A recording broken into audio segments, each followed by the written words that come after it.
It's go green by recycling the past. Deanna Miles is an antique aficionado. She's also a recycler in the most fun kind of way. Say, for instance, you have an old dresser or something that might be tossed out. We love to restore those items, paint those items, you name it.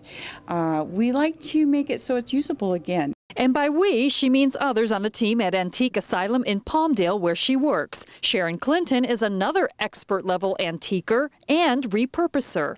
This was a dresser, and I took the doors off and I took the drawers out, and I painted it, and I put a headboard on it from a bed. They say antiquing in general is environmentally conscious because you're recycling while enjoying history at the same time. Plus, the thrill of the hunt is something awesome too. When you find an awesome piece, whether it's an antique or just a vintage item, it's so thrilling to know that you found it. Right now, certain vintage finds are very in style. Everything vintage, 60s is hot, so people like mid-century modern, and we have that here. Vinyl records are very hot, very retro. I'm looking for records, and I found a real nice one I haven't seen in 5 years that I've been collecting.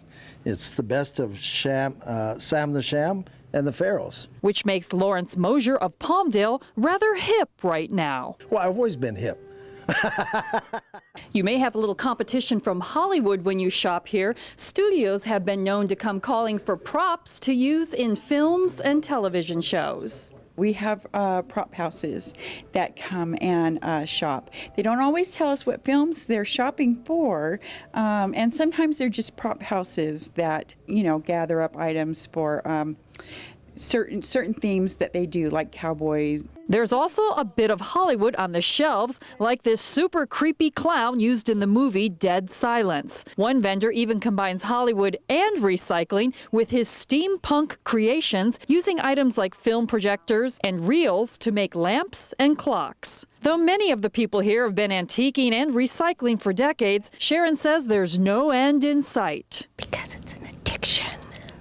At Antique Asylum in Palmdale, Barbara Sharp for Spectrum News.